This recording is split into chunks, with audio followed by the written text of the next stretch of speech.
Ya, kembali lagi di Indosoccer.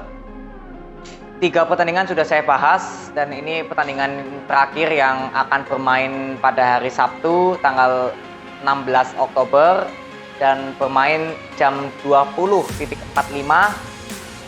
dan disiarkan mungkin di Indosiar atau di video.com, itu disiarkan pastinya. Ya, yaitu pertandingan antara Bayangkara melawan Persib. Ini salah satu big match papan atas di Liga 1 Indonesia. Karena kita tahu bahwa Bayangkara sekarang ada di puncak klasemen dan Persib sekarang di peringkat kelima. Dan saya kira ini adalah big match ya, karena ini tim papan atas yang bermain. Jadi sebelum kita mulai, saya ingin mengucapkan terima kasih dulu untuk kalian sudah subscribe ya untuk channel ini. Semoga channel ini bisa maju untuk memberikan kalian informasi-informasi untuk tim-tim yang mungkin kesayangan kalian dan bisa mereview dan menebak skornya berapa sesuai dengan preview. Dan kembali lagi, kalau semua preview yang saya akan berikan kepada kalian sampai skornya berapa, itu semuanya berasal dari data ya, jadi bukan sesuai insting dan feeling saya. Oke, jadi jangan di skip video ini, karena kalau sekalian sampai skip nanti bingung alasannya kenapa skornya seperti ini dan alasannya kenapa yang menang tim ini, nanti kalian bingung ya, kalian juga tahu alasannya kenapa gitu. Jadi jangan di skip videonya ya. Oke, ini suara saya sudah mulai habis lagi, jadi ini saya kira saya akan bahas pertandingan ini, video ini terakhir untuk besok saya upload hari Sabtu. Kita akan bahas dari Bayangkara dulu. Bayangkara sekarang ada di peringkat pertama ya, dan kalau di data saya ini besok bermain di Stadion Madia Magelang ya. Belum kita mulai dulu, ini besok bermain kalau di data saya itu di Stadion Madia Magelang. Oke, kembali lagi ke Bayangkara. Bayangkara sekarang ada di peringkat pertama, dari 6 pertandingan berhasil mencetak 5 kemenangan, satu hasil imbang dan belum terkalahkan alias 0. Berhasil mencetak 10 gol dan kemasukannya dan kebobolannya 4 gol. Jadi agregat golnya plus 6 dan poinnya 16. Ya, itu Bayangkara. Jadi kalau kita simpulkan dari Bayangkara, dari 6 pertandingan berhasil mencetak 10 gol ya. Jadi per laga itu 1,5% lah untuk presentasinya per laga mencetak golnya. Jadi rata-rata 1 gol, 2 gol, 1 gol, 2 gol gitulah kalau kita rata-rata seperlaganya. Belum mencapai 2 soalnya ya. Jadi per laga masih 1, sekian persen untuk pastinya mencetak 1 gol. Belum mencapai 2 ya. Jadi jarang-jarang Bayangkara bisa mencetak 2 gol. Intinya gitu kalau kita baca dari 6 pertandingan ini ya. Lalu jumlah kemasukannya dari 6 pertandingan hanya kemasukan 4 gol. Berarti luar biasa untuk pertahanan dari Bayangkara ya. Karena hanya berhasil kebobolan 4 gol, kecuri gol itu hanya 4. Jadi belum mencapai 1 per laga. Berarti sering clean sheet ibaratnya gitu ya. Jadi untuk pertahanan sudah bagus dan lini depannya sudah standar bagus lah ya. Sudah bagus gitu. Ini dari tim Bayangkara. Jadi kesimpulannya ya, lini depannya sudah bagus, lini belakangnya sudah bagus juga ya, boleh dikatakan sudah perfect lah, ini tim udah sempurna gitu, walaupun di lini depannya masih kurang dikit lagi untuk jelas punya power menangnya gitu ya. Namun inilah Bayangkara. Oke, kita lihat match terakhir Bayangkara ini. Wow, biasanya saya mengambil 3 match terakhir ya, tapi ternyata ini 4 match terakhirnya Bayangkara itu win streak.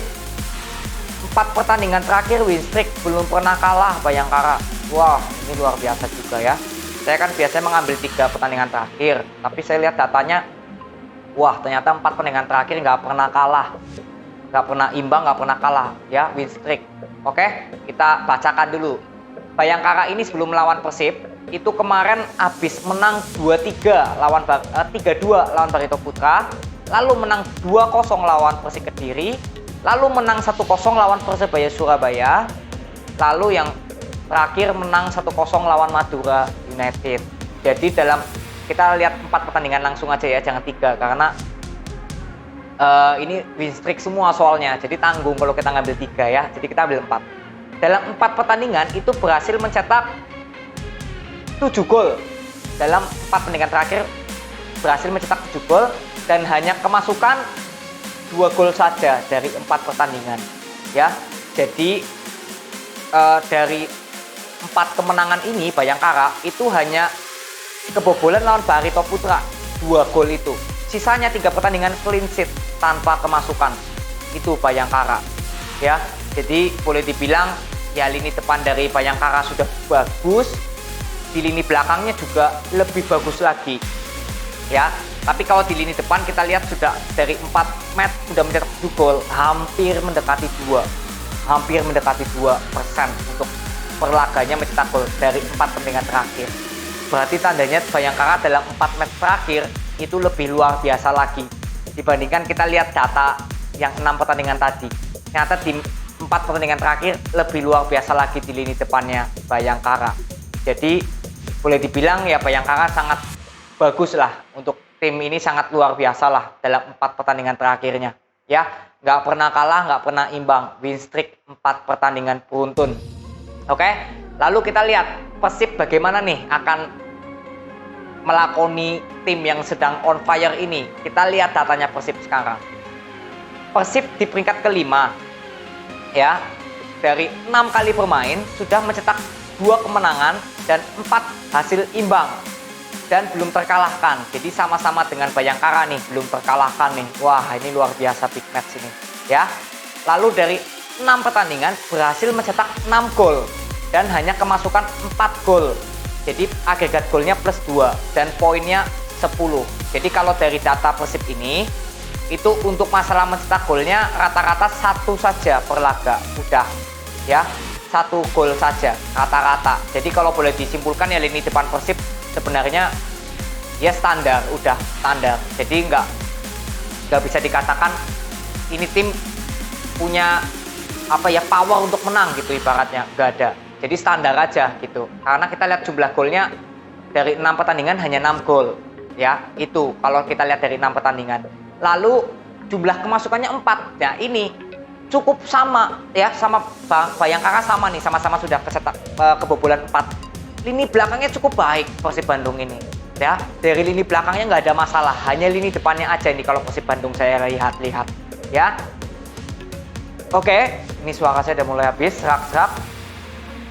Lalu kita lihat data Persib Bandung terakhir bagaimana. Oke, ini sama seperti Bayangkara. Kalau tadi Bayangkara 4 pertandingan terakhir kan win streak. Kalau Persib di 4 pertandingan terakhir itu imbang semua. Jadi nggak pernah menang, nggak pernah kalah. 4 pertandingan terakhir imbang secara beruntun. Wah, ini jadi sangat unik ya. Kedua tim ini akan bertemu sangat unik. Yang satunya win streak, yang satunya imbang terus gitu ya. Oke, kita lihat dulu datanya.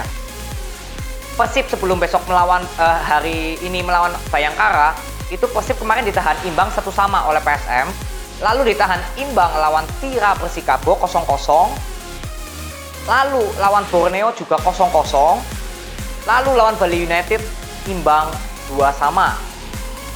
Oke, jadi imbang terus dari 4 pertandingan yang sudah dilakoni Persib ya sebelum ini, itu hanya berhasil mencetak 3 gol.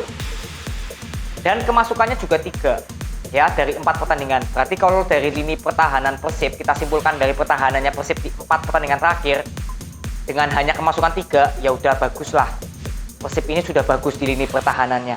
Tapi lini depannya ini dari 4 pertandingan hanya mencetak 3 gol, nggak mencapai 1 ya. Karena apa? Karena 2 pertandingan terakhir ini ya imbangnya 0-0, lawan Borneo 0-0, lawan Persikabo 0-0 nggak mencetak gol. Nah, inilah yang saya katakan bahwa nggak berbeda jauh dengan klasemen tadi, data klasemen itu yang Persib udah bermain 6 kali, nggak beda jauh dari 4 pertandingan sebelumnya ini yang hanya mampu mencetak 3 gol dari 4 pertandingan. Berarti lini depannya ini yang saya katakan memang ya sudah hampir mendekati 1 gol per laga ya. Tapi ya itu yang tadi saya katakan bahwa Persib nggak punya power banget untuk memperoleh kemenangan, itu aja. Kalau untuk masalah mencetak gol ya standar aja udah. Tapi untuk punya power untuk memperoleh kemenangan, ya ini Persib belum punya. Ya terbukti lah 4 pertandingan ini beruntun imbang. Kalah enggak, tapi menang enggak juga. Karena apa? Ya lini pertahanannya Persib tuh bagus. Pertahanannya. Tapi lini depannya itu yang masih tanda tanya. Makanya hasilnya kebanyakan imbang. Walaupun memang nggak pernah kalah. Karena pertahanannya Persib yang bagus pertahanannya. Tapi lini depannya itu makanya banyak hasil imbang, itu Persib ya. Lalu bagaimana kesimpulan dari 2 tim ini untuk kita fokus ke prediksi skornya? Oke, dari data ini ya tentu Bayangkara diunggulkan. Kenapa diunggulkan Bayangkara diunggulkan dari data ini? Oke, yang pertama Bayangkara sudah win streak. Yang pertama win streak artinya mental dia sudah terus meningkat lah. Win streak selama 4 kali loh, secara beruntun 4 kali. Berarti kan mental dia naik-naik terus. Apalagi ini lawan Persib, big match, pasti mental dia sudah di atas angin gitu ibaratnya. Itu dari segi mentalnya dulu ya. Lalu yang kedua itu dari segi jumlah gol yang berhasil Bayangkara cetak dalam 4 match terakhir ya. Tadi 4 match terakhir berhasil mencetak 7 gol. Itu yang kedua dari masalah jumlah gol, jumlah memasukkan gol. Ya ini Bayangkara sudah punya dibandingkan Persib Bandung. Itu dua alasannya. Lalu yang ketiga ya ini memang secara teoritis saja ya. Secara teoritis Bayangkara sekarang di peringkat 1 tidak ingin tersaingi oleh PSIS Semarang yang kemarin habis menang 3-0. Itu aja. Jadi ini teorinya Bayangkara harus ingin terus melaju untuk mempertahankan klasemennya. Karena memang pasti masih peringkat 1 ya, walaupun besok kalah misalkan ya, itu memang masih peringkat 1. Tapi kan Bayangkara mentalnya ini sudah naik ya, lalu ingin cepat-cepat meninggalkan tim lainnya agar poinnya jauh gitu ibaratnya ya. Jadi itu hanya teoritis saja yang ketiga. Jadi itu sebenarnya kesimpulan yang sudah menguatkan sekali di prediksi pertama bahwa Bayangkara kemungkinan akan menang. Kemungkinan pun tipis ya, kemungkinan pun bisa tipis. Karena apa? Yaitu pertahanan Persib Bandung yang cukup luar biasa. Jadi kemungkinan Bayangkara ini akan menang kemungkinan 1-0 atau 2-1. 2-0 pun bisa clean sheet karena pertahanan Bayangkara juga bagus. Seimbang sama Persib. Ya, untuk lini pertahanannya kedua tim ini seimbang. Tapi untuk lini depannya ya memang Bayangkara lebih diunggulkan lah. Jadi untuk prediksi pertama, Bayangkara kemungkinan akan menang itu kemungkinan 2-1 atau 2-0. Bisa clean sheet kemungkinan ya bisa. Kalau kita lihat dari pertahanannya Bayangkara yang juga bagus. Ya. Lalu untuk lebih dari 3 gol, saya kalau dari data ini ya kita bisa lihat memang nggak stabil ya. Ada yang imbangnya 0-0 Persib, Bayangkara ada yang menangnya bisa lebih dari 3 gol. Tapi untuk pertandingan kali ini harusnya nggak melebihi dari 3 gol. Kenapa? Karena kedua tim ini lini pertahanannya cukup baik. Jadi kalau Bayangkara pun memang diprediksi pertama menang, itu kemungkinan pun menang 1-0 atau 2-0. Kalau Persib bisa mencetak gol ya 2-1 lah untuk kemenangan Bayangkara. Itu diprediksi pertama ya, sesuai data ini. Lalu diprediksi kedua, jika memang imbang, karena ada 50-50 juga hasilnya akan imbang karena kedua tim ini nggak pernah kalah loh ya, belum pernah kalah satupun. Jadi kalau hasilnya ini imbang kembali ya untuk Persib Bandung memang dirugikan ya jika ini imbang. Tapi kalau dari data memang Bayangkara lebih kuat. Kalau ini imbang kemungkinan 1 sama udah. Kalau 2 sama artinya Persib bisa mencetak 2 gol ke gawang Bayangkara. Itu di luar dari data. Kalau terjadi pun bisa, tapi berarti di luar dari data prediksi ini ya. Jadi kalau kita tarik standarnya hasil imbang kemungkinan 1 sama. Lalu di prediksi ketiga atau yang boleh dibilang yang paling terkecil itu Persib Bandung kemungkinan akan bisa mencuri kemenangan ya 0-1 atau 1-2, udah itu aja. Kenapa Persib bisa mencetak 2 gol? Ya kalau menang Persib itu bisa mencetak 2 gol kalau menang. Jadi 1-2 itu mungkin bisa terjadi tapi kalau Persib menang ya. Jadi itu aja review dan prediksi skor yang bisa saya berikan kepada kalian untuk pertandingan kali ini, di mana memang Bayangkara sesuai data yang saya sudah preview dan bacakan tadi sangat diunggulkan di prediksi pertama. Data ini akan menang kemungkinan 2-0 atau 2-1 jika Persib Bandung bisa mencuri gol. Ya, jadi itu aja kesimpulan dari yang saya bisa berikan dari data ini. Dan bagaimana dengan kesimpulan kalian? Pasti kalian juga punya argumen sendiri kan? Silahkan komen aja ya. Saling kritik, saran itu bagus. Yang penting positif dan membangun ya. Jadi itu aja yang aku mau sampaikan kepada kalian. Dan terima kasih sekali lagi yang sudah subscribe. Dan jangan lupa untuk like video ini dan komen tentunya agar saya bisa melihat kesimpulan kalian atau prediksi kalian sendiri bagaimana ya. Jadi itu aja, thank you, sampai ketemu di video berikutnya ya. Thank you, see you.